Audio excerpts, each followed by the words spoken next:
नक्शो सिंध जो किरंदो रहंदो रत असांजो चवंदो रहंदो मुंहिंजा हिन धरतीअ जा वारसो सिंधी देश दोस्तों अॼु असां हिन कराची जे दिलि सिंध जे दिलि कराचीअ में पंहिंजे प्यारनि जे लाइ 3 ॾींहंनि खां बुख हड़ताल ते वेठल दोस्तनि खे मां सरनिमाए सलाम थो पेश कयां। इहा जदोजहद जेका मुंहिंजी अंधेड़नि शुरू कई 20 मई ते हिन ई कराची प्रेस क्लब ते हिन ई सही जाइ ते असां पुरमन तरीक़े सां वेठासीं, पर फरिश्तनि असांखे वेहण न ॾिनो ऐं अॼु उन जे बदिले में सॼी सिंध सरापा एहतजाज आहे। सॼी सिंध जा प्रेस क्लब ते हीअं मेड़ लॻा पिया आहिनि ऐं तोहफ़ा लॻी पई। मां चयो ॾियां थो उन्हनि शागिर्दनि खे, ॾिसो मुंहिंजे रहबर साईं जीएम सैद जेका शागिर्दनि खां जेका यूनिवर्सिटियुनि खां जेका असांजी जदोजहद हली आहे, अॼु जेका कंहिं दौर में जीअं सिंध चवण ते पाबंदी हूंदी हुई,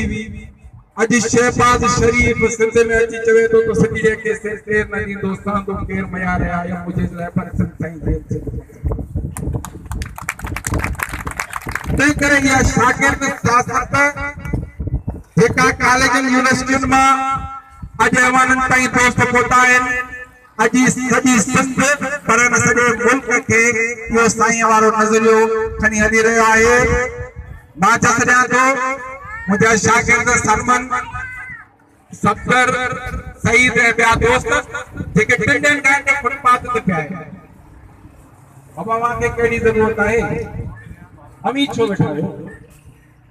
अव्हांखे छा वञे, तव्हांखे घर आहिनि घाट आहिनि एसी कमरा आहिनि तव्हां वटि,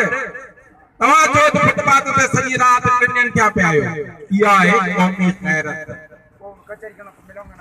मुंहिंजी अम्मा सवेरे चयो त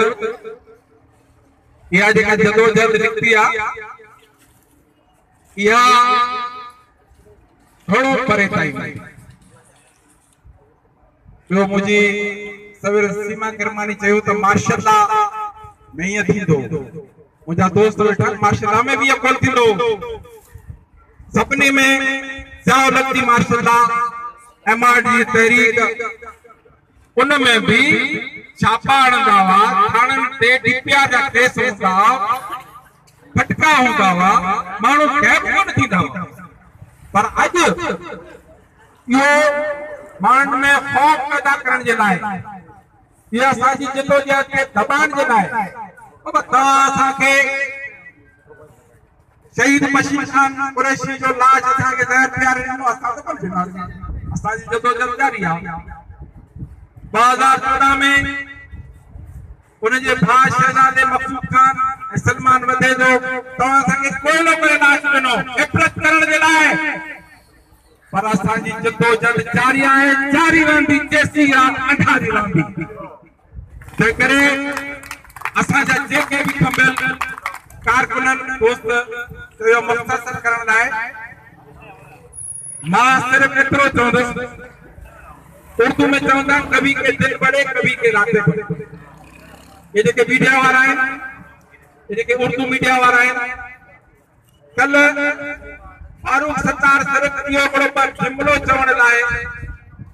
आयो त बस मैं मेहमान अदाकार नहीं, उन्हें जरा सॼी मीडिया लाइ उते थी, सॼी दुनिया जी मीडिया उते आई,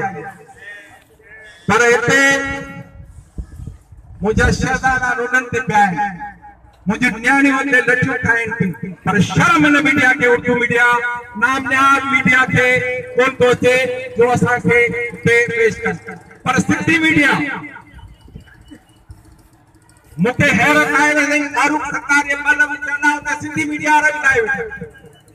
हिते असांजो टिकर बि कोन था हलाइनि। ते करे दोस्त का तमाम खड़ा है मां सिर्फ संगीत चवंदो तो तवा असा के जेतरो दबाइंदो मुझे शहीद बशीर खान करे जी चवंदो तासी दबायूं असा के जेतरो तवा वठण की कोशिश करना असा वधदा विसासी तवा एक ये मैं पे पांजो तजर्बो करे दिठो असा जो ता दिठो सफल वांगे वधदा आयो अज तक वधदा